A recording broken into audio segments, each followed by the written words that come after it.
Morten Munck, welcome to the podcast. Thank you, Robby. It's great to have you here. Where are you at right now? I'm in the middle of Denmark. Denmark. Sunny Denmark. Here, nice autumn weather. Nice. Well, it's not very sunny here, but I'm glad somebody has it good. You recently, in May 12th, 2021, you wrote an article that was like, it was like perfect for me. Like if it was a phishing mail, I would have clicked on it immediately and just put in all my credentials because it was titled, "Does Your Managed SOC Suck?" And I was like, immediately, I was at the gym, read the whole thing, didn't get much accomplished there. But basically, I'm just going to read the beginning of it. Improsec, the company I work for, has performed numerous maturity assessments and red team exercises for Danish companies throughout the years. Many of these companies had a managed SOC service, which performed poorly to disastrous. Oof. This blog is based on our experiences of performance of both national and international SOC providers. And here are the top 10 red flags that alert you if your managed SOC sucks. So I have the right man. You wrote that? I wrote that. That's me. Woo! Perfect. Great. Well, Morten, before we dive into that, tell us a bit about yourself and the company you work for.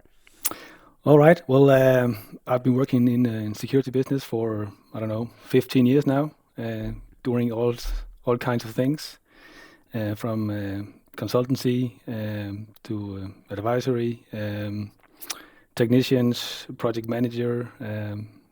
I've seen a lot. I've seen a lot that works, and I've seen even more that doesn't work. So you've been on the red side mostly, right? Actually, I'm a blue teamer. Okay. So yeah. So you know the weak spots. I know some of them for sure. Yeah. Cool.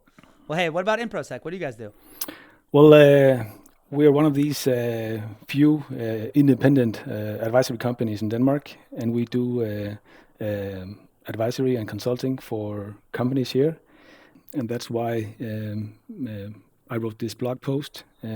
So it's not just that I'm a grumpy old man. It's also that we actually have a message, and we want to help people get better at doing detection. Nice. Well, I know you guys have, as an independent third party myself for this podcast, at least, I know you have a great reputation, and I've heard great things about you. So let's kick this off. Disclaimer: even though Mnemonic provides SOC services, and I have lots of opinions about this paper, I'm an independent third party here, so I'm not going to defend Mnemonic. I'm going to try my best not to say too much about us, but just that said. All right. Red flag number 1: no new use cases. The service provider does not regularly tell you about new use cases or does not share information about how they update their use case catalog. What does this mean, Morten? Well, like in the article, it actually means that they're not implementing new use cases. So what we found is that providers often have what we can call a stale use case catalog. So they've built a service yesterday, and then they're selling it today, but they're not updating with new use case or new detections. So you can say that they're fighting today's war with yesterday's weaponry and tactics.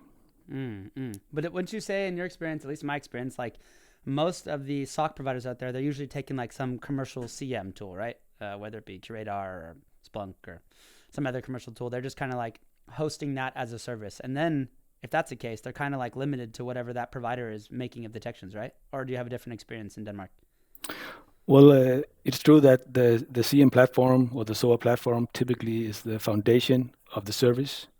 But then it's up to the provider to build intelligence and detections on top of the platform. And now these platforms, none of them come with any good use case or detections out of the box. So you have to configure and fine tune your own, and this is a lot of work. And this is also why people typically choose an outsourcing partner. You can say that a SIEM platform is like a dog. So you can buy a dog. You can buy a dog with an expensive dog, right? And if you take it home but you don't talk to it, you don't train with it, the dog will become a pain in the ass very soon, right? On the other hand, if you buy a dog and take care of it, spend time with it, it becomes a part of your family. And this is the same we see with the SIEM platforms. If you just buy it, plug it into your data center, it just becomes a worthless piece of software very soon, very quickly. A worthless dog that you just have to feed with money. You have to take care of it and talk to it. Yeah. And that means you have to continuously update your SIEM. You have to continuously manage your pipeline and all the threat intelligence and all that stuff. And that's a lot of work. Similar to having a dog. Right. Dogs are much cuter though. They are. Yeah. But red flag number 2, new domain controller. Is there a process in place that describes how the service provider will be notified when you install a new Windows domain controller in your environment? And I'm pretty sure you weren't just talking about domain controllers, but other things in general, right? So what'd you mean by that one? Yeah, the domain controller is just an example here. I mean, everyone understands what a domain controller is and can relate to that example. But basically, it's about the defenders having the home advantage. So there's a lot of talk about who has the advantage. Is it the attackers or is it the defenders? And we're used to the tale of, well, the attackers, they have all the advantages because they just need to find one hole in your defenses. One hole in there. Yeah. But I would argue that it's the other way around. So the defenders have all the advantages because they just need to detect one thing in the attack. If you look at the attack from a kill chain perspective, going from the initial breach to the actions of objectives, the blue team just have to catch them once. But this means that you have to play your cards right, and one of your biggest advantages is that you know your environment. You have the home court advantage, so to speak. But if you outsource your SOC, they no longer have the home court advantage. And then the question arises, so how do you keep your SOC provider notified when you change stuff, when you implement a new domain controller or whatever?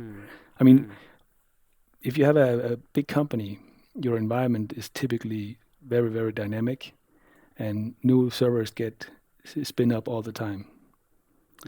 So there needs to be some processes in place for this knowledge to be transferred to your SOC provider. There's a bit of responsibility on the customer side there, right? To let, of course, the service provider has to have, monthly or quarterly meetings to make sure these things are happening, but it's not all on the third party there to make sure that they're fully up to date with their client's infrastructure. Or have I misunderstood that part? Well, you're right in a way. But in my experience, customers of these services, they're actually coming to these providers and telling them, well, please tell us what we need to do. Please tell us what you need to have to make this work. So, but you're right. You can't outsource to think for yourself, and ultimately, it's the customer's responsibility. That can't be outsourced either.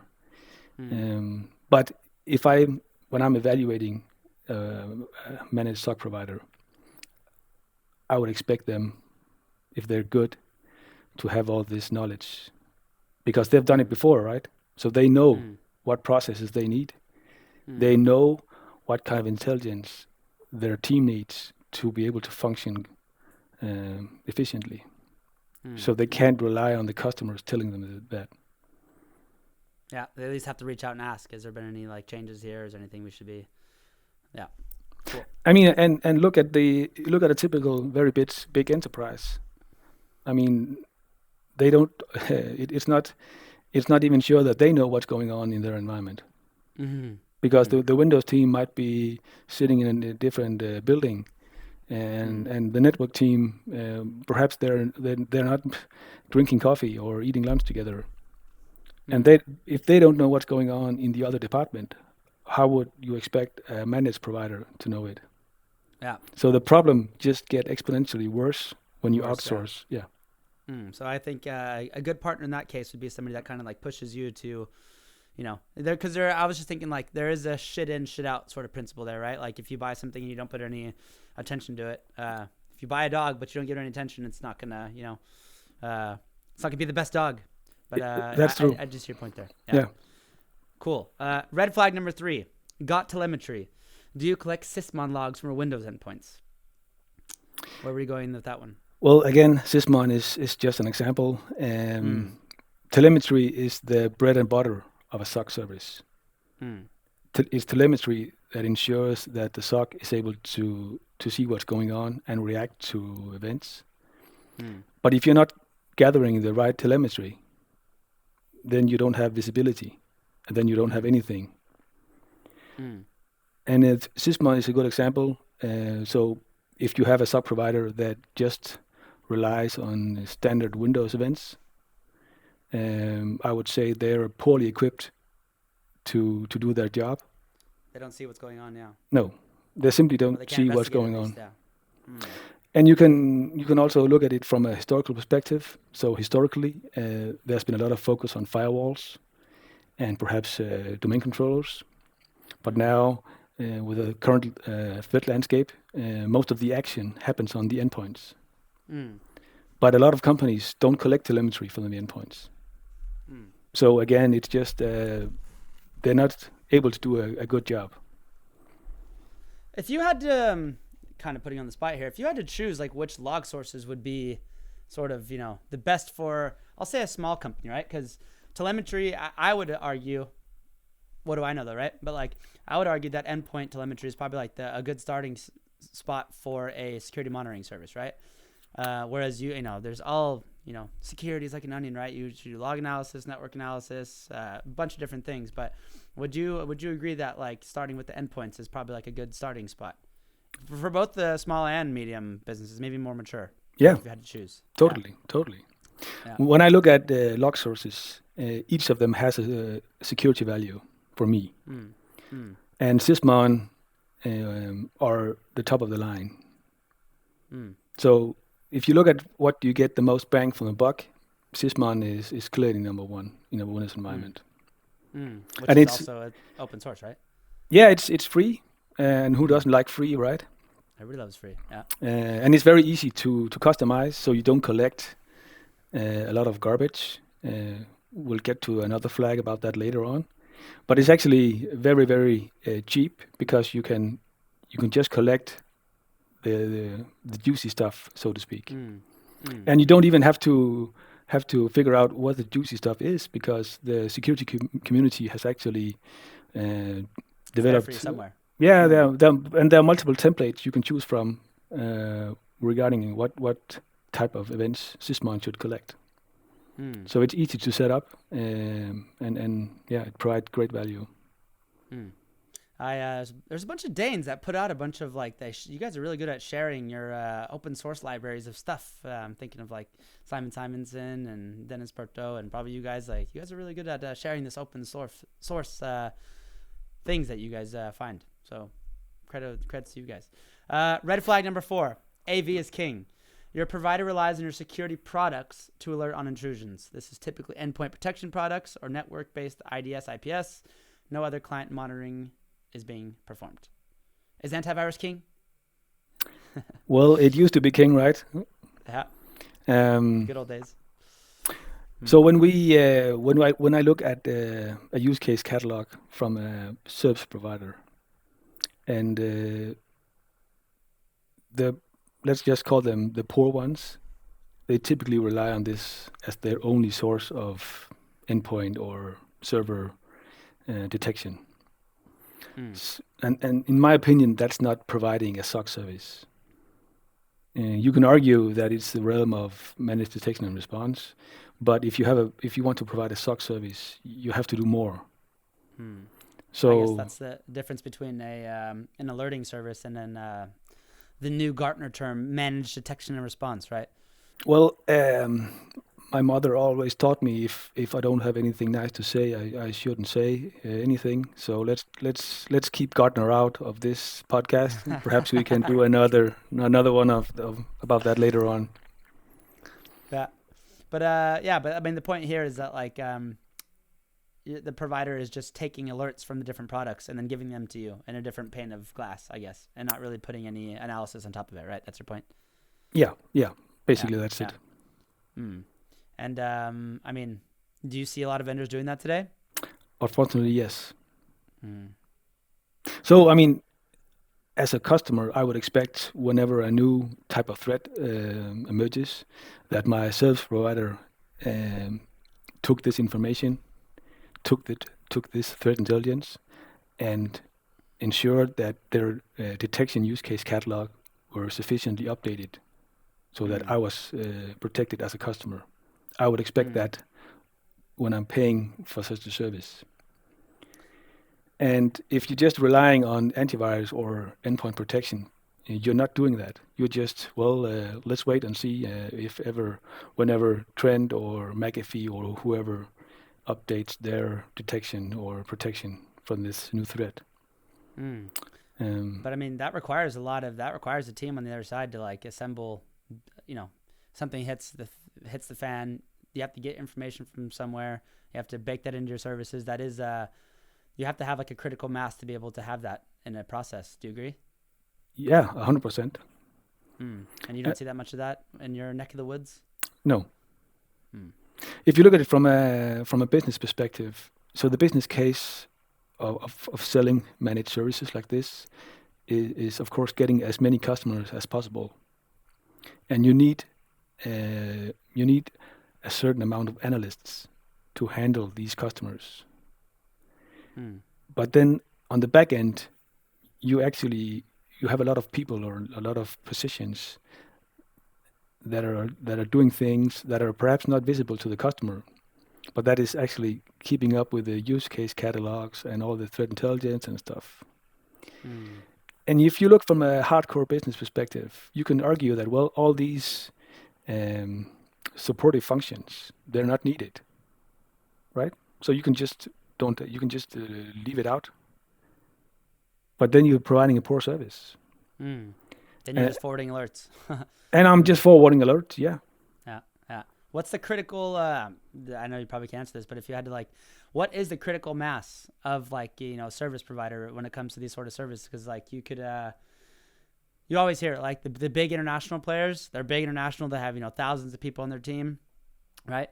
But then again, then a little Danish customer, a little Norwegian customer might not get the attention that they require or need, right? But then again, if you're buying a SOC service from somebody that has 60 people in the entire company, then you can also ask yourself the question, do they have those processes and people in place? Is there some sort of golden number you have in your head? I would say it's the golden middle way. And depending on on the customer and the size and the maturity level as well, some might be better suited with a smaller bespoke service. Now there are many advantages of choosing a smaller provider because they are typically also more willing to adapt. Flexible. Yeah, they're more flexible. And if you go with the large providers, it's typically take it or leave it. Yeah. And one thing is to note is that it's very easy to be impressed by numbers, but you shouldn't be. So if someone tells you, "Hey, I have 1,000 people in my SOC, therefore I'm good," that's not necessarily the case, because a lot of providers, they just put in a lot of firewall administrators, people like that. So they have perhaps 80% of people who are actually not working as a SOC analyst in their SOC. But when you run the numbers, when you see the PowerPoint slides with 1,000 people, they show up as SOC analysts. So ask the question, exactly how many of the people you have are actually working as an analyst? And that's the true number. And people typically don't disclose that info unless you ask for it. Interesting. All right, moving along here. Red flag number 5, don't be ignorant, be enriched. Yeah. Logs are not being enriched. What are you seeing out there? Well, that's what we're saying. You just ingest There you log. go. You just ingest logs, and whatever the logs tells you, that's what you have. But again, it's like leaving gold on the road. I mean, because logs can be so much more than their initial content. So you can enrich logs with a lot of information that will raise their value. But typically, what we're seeing is that most service providers, or some service, let's just say some service providers, they don't enrich the logs because it's a lot of work. So they just go with whatever content is in the logs. And sometimes don't even raw logs. Sometimes those are, forwarded from a SIEM and change format or whatnot. Yeah, all that stuff, all that that's the dark side of CMs and log pipelines, is all the parsing and normalization and regex, and it's if you entertain people at your reunion about what you do, and you tell them this, you won't get invited back to the next one. Yeah, right. But it's necessary. It is necessary. Somebody's got to do it. It is necessary. And you can do a lot in the enrichment area, in all areas of a SOC. So it's just your imagination and your platform that actually sets the limitations here. And the time, yeah. So for example, if we have a username, that's typically we have usernames in all kinds of logs, right? So let's enrich that information with what score did he get in his last awareness test for internal users, right? So let's enrich the logs with this information, because we can build a lot of good detections and a lot of good data can come of this. So there are dozens and dozens of examples, and I actually made a webcast about log enrichment. You can find it on YouTube some months ago. I'll put it in the show notes right here. Yeah, that would be great. All right, next one. Don't be ignorant, be enriched. That's good. Red flag number 6, the journey, the infamous journey. Your service provider talks about the journey you are on together. Are we on a journey? Aren't we always on a journey? We are always on a journey. That is true. But I'm paying you a lot of money. So I'm expecting you to have something set up before we emerge on the journey together. I don't want to pay you, and then you're cooking up my vacation while we're driving in the bus. Right. And this is typically, this is what I call sales bullshit. Whenever you hear the word journey, you should immediately think, this is not good. What about the word phase? Phase 1, phase 2, next phase. Oh yeah, that's a bit better. That's a bit better, right? Because it is like you have to take things in phases. You can't just start off. It's always good to break projects down in smaller phases, right? And a big elephant is best eaten in small pieces. And I understand. But the word journey, it's on the very top of my shit list, so to speak. So what you wrote here is that what you ideally want is a mature service provider. Yeah. That pushes you here and there. Yes. But also not too pushy, I guess. Or. Well, I mean, I think everyone has their own appetite of how much pushing they want. In my opinion, pushback is good. It helps keep everyone honest. Shit in, shit out, right? Red flag number 7, garbage collection. Has the service provider told you how to filter out unnecessary logs? What do you mean by that? Well, typically, if you do a click, finish in the installation of a SIEM platform, you just ingest a lot of logs. Most of that is just garbage. The value is simply very, very low. If you look at this, brings me back to the security value. So collecting logs is a business case. So each log has a value. And if the price of the log is higher than the value, you shouldn't collect it. So you should focus on where you get the most bang for the buck. And I would like the service provider to tell me exactly what logs they need. Not too much, not too little, just the right amount. What we're seeing is that is typically not done. They just collect everything. But then you're just paying a lot of money for garbage because the value is simply not there. And you can, and again, you can look at the business perspective of things and say, well, how are the provider charging you? Are they charging you by the amount? Then it's not in their interest to reduce that amount. So exactly. Yeah. The more EPS, the more gigabytes, the better for them, right? Sales guy. Yeah, and So it is actually it's quite easy. It's a quite easy sell because you can argue, well, we are collecting more stuff, so we are analyzing more stuff, which means more work for us, and therefore we have to charge you more. Makes sense, right? Yeah. Well, I mean, like, not all logs are created equal, or they have different use cases, right? So, like a firewall log, that could be used for real-time detection, whereas a DHCP log is, not really detecting anything, but it's helping, connect the dots afterwards. So it's like it's useful to have, but it's not like, going to detect much. Do you agree with that? Like, there's sometimes you have to collect things, just you have the ability to use them afterwards. Precisely. Retroactive analysis, yeah. Precisely. So, I mean, you can have different kinds of categories. I mean, some is for detection, some is for forensic purposes. Forensic, that's what I was and looking for, some could be for compliance. And also, if you look at it, how to the IT department can also use it for troubleshooting. So there's a lot of different use case categories. But you want a provider that can have that discussion with you, basically.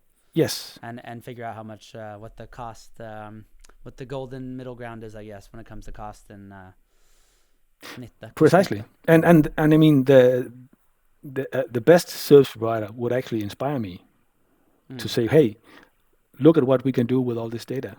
Look at what you can do with all this data. Wouldn't that be a great idea to collect that data and then use it to improve your security? Yeah.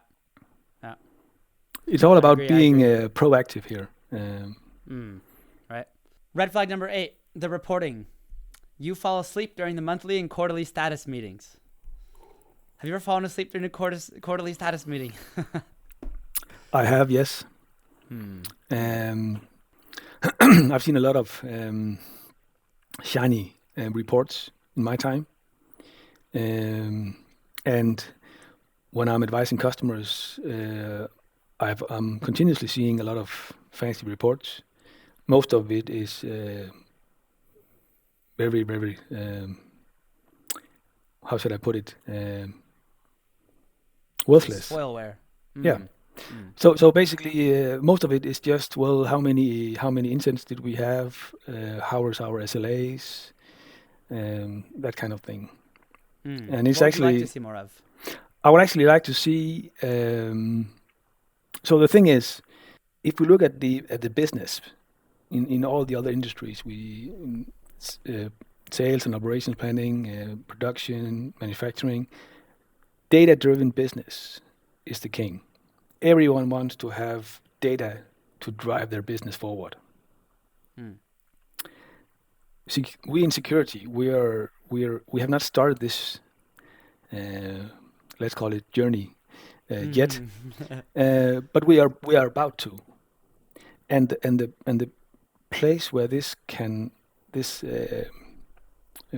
let's call it evolution can happen is in the SOC, because the SOC has all the data. The SOC has the SIEM platforms that could collect the data, and they can actually, how can we take this data and then foster security development? How can we improve our strategic thinking? How can we improve our security roadmaps using this data? That's what I want to see. And I see very few people doing it, and far less people if you have outsourced to a managed SOC.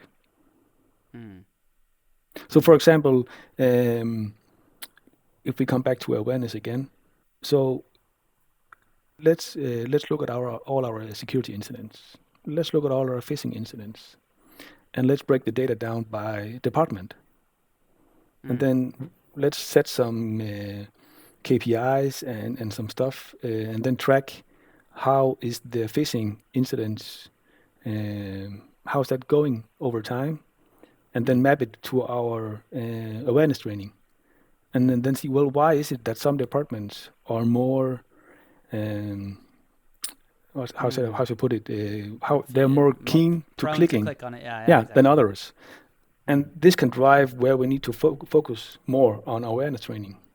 And there are a lot of these. There are a lot of these things you can actually, where you can take raw data and then build your awareness, your initiatives based on that. Yeah. That's interesting. If you have more of those, that's the tips for another article, a future one, because that'd be super interesting. Like what are companies actually, the output of the SOC, the output of these services, is of course detecting incidents, but what's the level 2 of that, right? And not just detecting and responding, but also driving value from that. I like that. It's a good thought. I'm looking forward to that one. That's going to be its own podcast. A service provider that helps you drive security forward within your own organization. Well said. Well put. Red flag number 9, 2 more. Don't show it. No, show it. Don't just tell it. A service provider that talks the talk. What is talking the talk to you these days? Well, one of the problems we have in the security industry is all these buzzwords. And every year we invent new ones. More. Yeah. Because we sold, the buzzwords that we're selling this year, next year people would be disappointed. So we have to come up with new ones we can sell next year. And this just keeps on going, and has been going on for as long as I've been in the industry. So a lot of people just throw these buzzwords around, but that doesn't necessarily mean that they know what they're doing, or they're actually doing it. So whenever someone just throw all these fancy words around, ask them about how, or show me what you do, or why do you do that? And I mean, it's just, so dig a little bit deeper, and don't be impressed by all these buzzwords. I think that question right there, if you actually ask that question, you're going to very quickly see a mature provider than a non-mature provider, very easily. They should have slides around that, right? If they haven't even thought about making slides. Yeah. All right, last one. Last but not least, nothing to report. We are secure. The service provider didn't find much. You see that very often? Yeah, we do. And many customers, they just pay every month thinking that everything is good, but everything is not good. So, and in the article, I would actually like to see a lot of stuff that is being caught. That doesn't mean that I have a poor security. That means that my SOC is doing a good job. So when we do our red team engagements, our internal pen tests, we typically start up very stealthy, and then we squeeze and tune up more noisy. And sometimes we have to execute mimikatz as the domain admin on the domain controllers to get their attention of the SOC. So if you have a provider that doesn't find anything, that should be a red flag. You ever had a provider that actually didn't even catch mimikatz on a domain controller? Well, luckily, most of them, they do catch something before. But I mean, mimikatz on a domain controller, it's probably, I can't think of any bigger bomb that can go off. So, I mean, yeah, it's... Yeah. Well, hey, Morten, I love the article. It's really interesting. I think we also should have another one on the topic of just like, okay, all your points, super valid. But on the other side, there is an argument back from and I'm not speaking on mnemonic, or I'm speaking on behalf of all service providers, right? Like, back to the shit in, shit out, right? Like we can do all the many of these service providers can do lots of things, but due to public tenders, or the biggest problem is just due to budgets, right? Money doesn't grow on trees, and clients don't have the budgets to do a lot of the things that we're telling them to do. I think it'd be interesting with the chat around, from service provider to customer. I'm not sure if you'd be the right man for that chat, but it would be interesting to have another chat from that direction, because a lot of providers do have the capabilities to do a lot of cool stuff, but they just simply don't have the client's attention or the budget coming from it. But, I agree with you. It is a problem, and there are lots of ways to go about improving that situation. I know for a fact that a lot of providers they do give feedback to the customer how to improve things, and then nothing gets done. And then what? Yeah, right. And it's like I think it's basic human psychology that if you keep saying the same things all over, you eventually you stop caring, right? You stop saying it because the recipient of your message doesn't care anyway. So, and that's not a good situation to be in. So it is a two-way relationship, definitely. So you also have to, again, it's about this pushback again. You have to push back to the customer to get this good relationship going.